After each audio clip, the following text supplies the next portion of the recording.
4000 kilometre हजारों लोग एक साथ मिलकर चले। लक्ष्य भारत को जोड़ने का था। जो हिंसा फैलाई जा रही है, नफरत फैलाई जा रही है, उसके खिलाफ खड़े होने का था। यात्रा में से बहुत सुंदर नारा निकला, भीड़ में से आया, नफरत के बाजार में मोहब्बत की दुकान खोलनी है। और इस एक नारे से आप मेरी को राजनीति को यात्रा पे बहुत सारे लोग हमारे पास आए, किसान आए, गरीब लोग आए, छोटे व्यापारी आए, और जो उनके दिल में था उन्होंने हमें कहा। बेरोजगारी की बताई बात, महंगाई की बात बताई, जीएसटी की शिकायत की।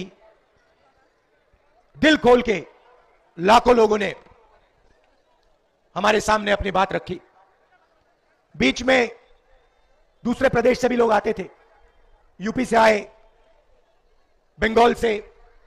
उन्होंने कहा देखिए आप कन्याकुमारी से कश्मीर तक चल रहे हो, मगर हमारे प्रदेश में तो आप आए नहीं। अमेठी के लोग आए, इन्होंने कहा आपने भारत जोड़ो यात्रा की, मगर आपकी यात्रा अमेठी से नहीं आई, ये कैसी यात्रा है? और उसमें सच्चाई भी है। तो इसलिए हमने इस साल दूसरी भारत जोड़ो यात्रा की, मणिपुर से महाराष्ट्र तक, और आज मैं आपके सामने यहां अमेठी में हाजिर हूं।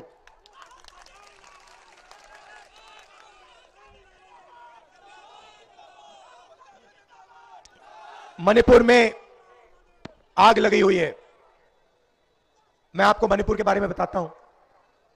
वहां पे सरकार ने दो वर्गों के बीच में लड़ाई करा दी।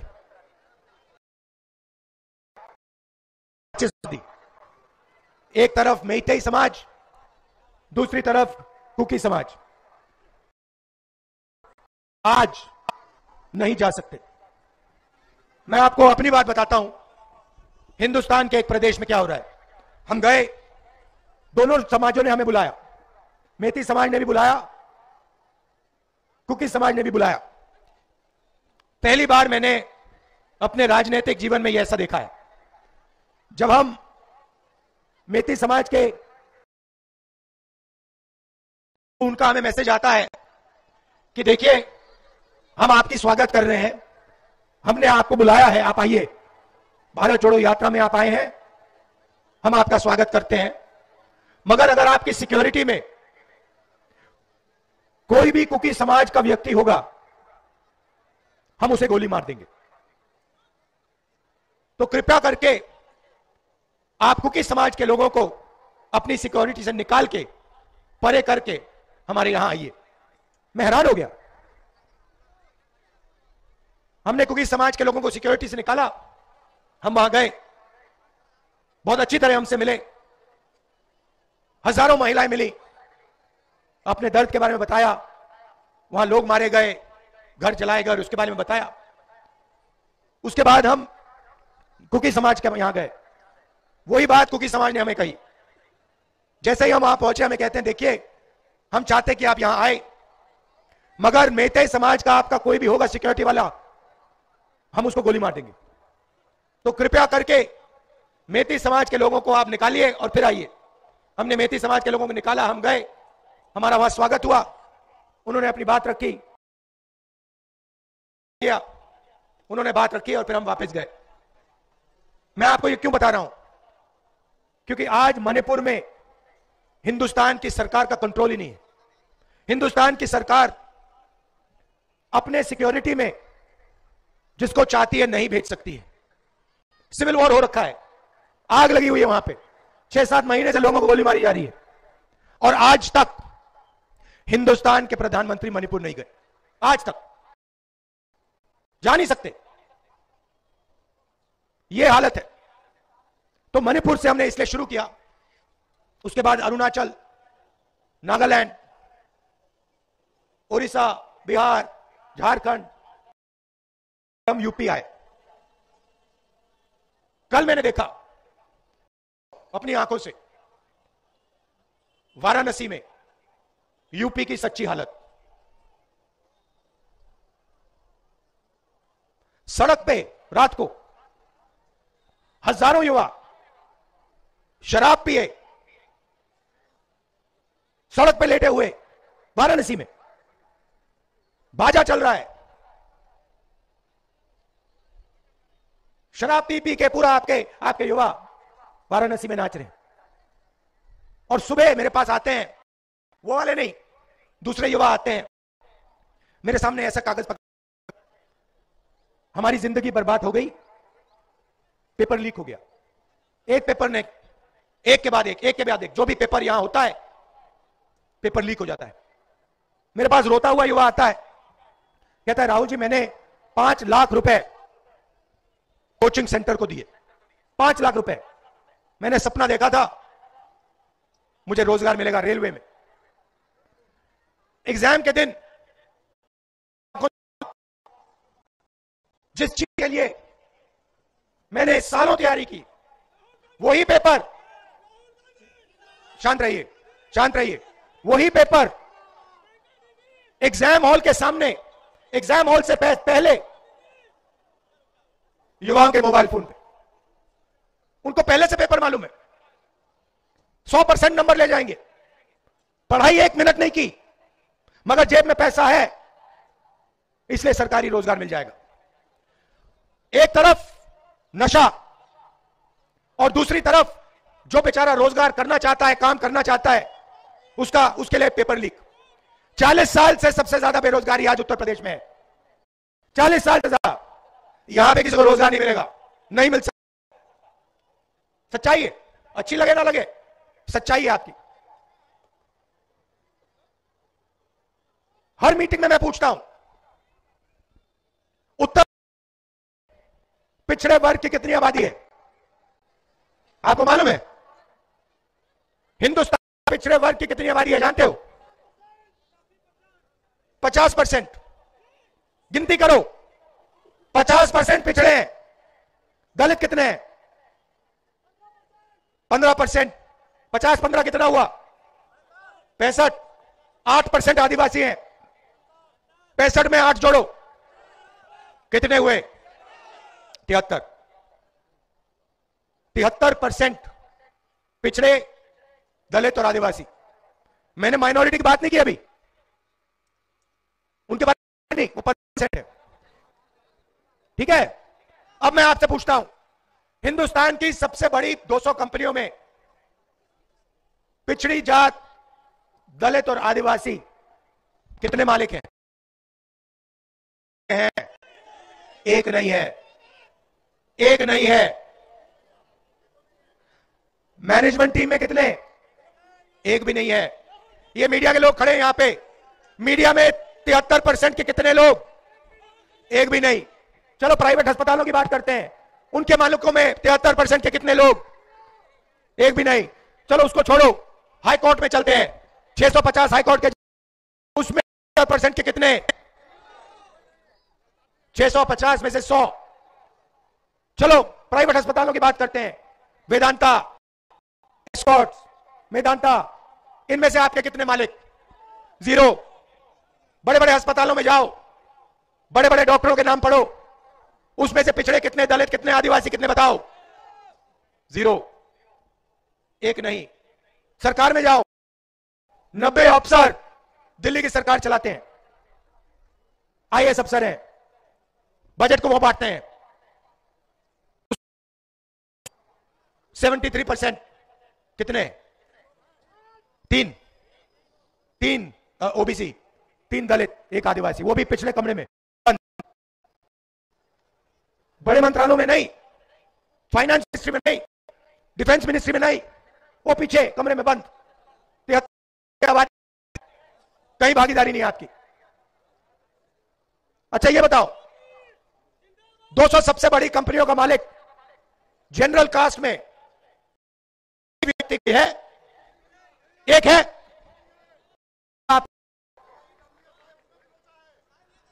आपके नाम पता है कहां है? मैं आपको बताता हूं, आपके नाम जुडिशरी में नहीं मिलेंगे, आपके नाम मीडिया में मिलेंगे, आपके नाम प्राइवेट अस्पताल की कंपनियों में नहीं मिलेंगे, प्राइवेट में नहीं मिलेंगे। बड़ी बड़े ब्यूरोक्रेट्स हैं, हैं, वहां आपके लोग नहीं मिलेंगे। आपके लोग मजदूरों की लिस्ट निकालो, मनरेगा की लिस्ट निकालो और दिल भर के अपने नाम वहां पे पढ़ लो, जितना पढ़ना है पढ़ लो। आप मनरेगा में देख लो, बेरोजगार लोगों की लिस्ट निकालो, उसमें देखो, मनरेगा मजदूरों की लिस्ट देखो, उसमें आपके सब लोग मिलेंगे। 73% सबके सब वो भविष्य है। ये हो रहा है आपके साथ, ध्यान भटकाया जाता है आपका। कभी आपसे कहेंगे देखो भैया पाकिस्तान में क्या हो रहा है, भैया चाइना आ गया, कभी कहेंगे उधर देखो भैया अमिताभ बच्चन नाच रहा है, वो देखो भैया उसके साथ ऐश्वर्या राय नाच रही है। आप लोग इधर उधर देखोगे, ओ हाँ भैया वहां पे पाकिस्तान में बड़ा, ओ भैया देखो चाइना में ये हो रहा है, ओ देखो भैया ऐश्वर्या राय नाच गई। मीडिया में आपको यही दिखेगा। 73% की मीडिया में बात नहीं होगी, मजदूरों की बात नहीं होगी, किसानों की बात नहीं होगी। और 24 आज का युवा नशे में, मैंने वहां देखा, बनारस में देखा, सड़क पे देखा, नहीं तो अगर शराब नहीं पी रहा तो फिर इस मोबाइल फोन पे 7-8 घंटा भैया वीडियो देखता रहता है, वीडियो देखता रहता है, एक दूसरे को भेजता रहता है। भाई अंबानी का बेटा वीडियो नहीं देखता, अदानी का बेटा वीडियो नहीं देखता, अदानी का बेटा धन गिनता है, आप लोग वीडियो देखते हो। अब हिंदुस्तान के क्रिकेट को चला रहा है, उसने भैया क्रिकेट शॉट मारी कभी जिंदगी में? उसको बैट पकड़ना नहीं आता, वो क्रिकेट चला रहा है। यह सच्चाई है। तो मैंने कहा कि देखिए क्रांतिकारी कदम, सबकी गिनती करनी है। इस देश में गरीब जनरल कास्ट के कितने लोग हैं, उनके हाथों में कितना धन है, इस देश में पिछड़े लोग कितने हैं, कौन सी जात है, उनके पास कितना धन है, आदिवासियों के पास कितना धन है, दलितों के पास कितना धन है, मतलब जाति जनगणना। जैसे किसी को चोट लगती है, पहला काम, आज हमारा सिक्योरिटी वाला बेचारा गाड़ी के नीचे आ गया, उसका पैर नीचे आ गया, हमने पहला काम किया भैया जाके एक्सरे कराओ। पहला काम एक्सरे, मतलब जाति जनगणना। 2% के हाथ में देश का, आपको पता ही नहीं लग रहा। एयरपोर्ट छीन लिया आपके, पब्लिक सेक्टर यूनिट सब छीन लिए, इंफ्रास्ट्रक्चर आपका सब ले लिया, आपके स्कूल, आपके कॉलेजेस सब उठा के ले गए, आपके अस्पताल उठा के ले गए। 2% लोग हैं, 3% नहीं है। आपने राम देखा ना, धूमधाम से हुआ, देखा ना, उसमें आपने किसी दलित को देखा? आपकी राष्ट्रपति, हमारी राष्ट्रपति आदिवासी हैं, उनको अंदर नहीं आने दिया। उनका चेहरा देखा आपने? किसी वहां पे किसान का चेहरा देखा, मजदूर का देखा, पिछड़े वर्ग के आपने लोग देखे वहां पे? नहीं। अदानी देखा, उसके बच्चे देखे, अंबानी देखा, उसके बच्चे देखे, सारे बिजनेस वाले देखे, नरेंद्र मोदी देखे, अमिताभ बच्चन दिखा। इनका हिंदुस्तान है, तुम्हारा है ही नहीं, तुम्हारा है ही नहीं, तुम बात नहीं समझे, सोए तुम्हारा हिंदुस्तान है ही नहीं। तुम्हारा काम भारत माता की जय, तुम्हारा काम जय श्री राम, उनका काम पैसे गिनने का, उनका काम प्राइवेट हवाई जहाज में उड़ने का, उनका काम मजे लेने का, आपका काम इधर उधर देखने का। उधर देखो भैया पाकिस्तान में क्या हो गया, ओ भैया उधर देखो अमिताभ बच्चन ने नया डांस मारा, ओ देखो भैया वो प्रियंका चोपड़ा नाच रही है। करते जाओ भैया, करते जाओ, जितना करना है करो, मजे लो, भूखे मर जाओगे सब। भूखे मर जाओगे। सबका टाइम आएगा, कोई नहीं बचेगा, सब भूखे मर जाओगे। नहीं, किसान दिल्ली जा रहे हैं, देखा आपने? वहां पे जैसे युद्ध में ना टैंक को रोकने के लिए दीवार बनती है ना, बड़े बड़े वो बनते हैं लोहे के, वो नरेंद्र मोदी ने लगा रखे हैं।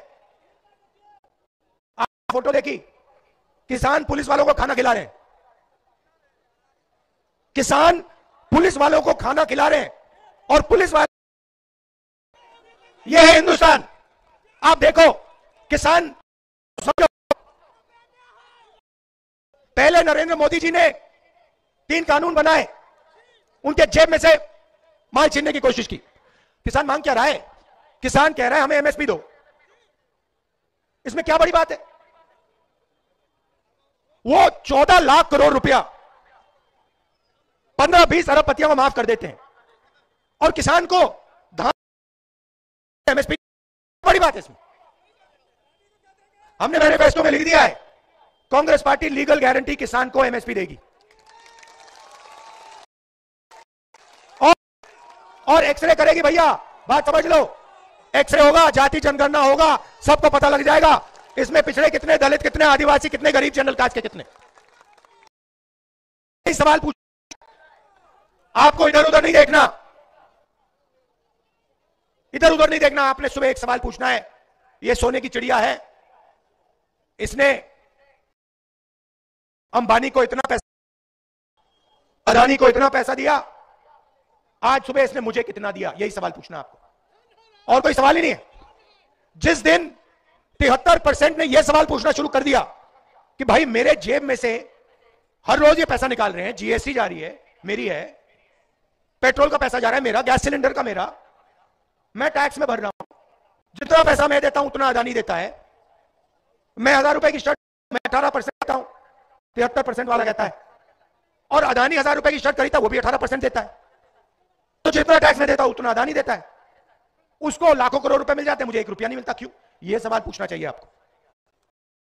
जाति जनगणना से यह सवाल का जवाब आप सबको मिल जाएगा, पता लग जाएगा 73% के साथ हो क्या रहा है। अमेठी आया हूं, इतने प्यार, पुराना प्यार का रिश्ता है, मोहब्बत का रिश्ता है, इसके लिए आप सबको दिल से धन्यवाद।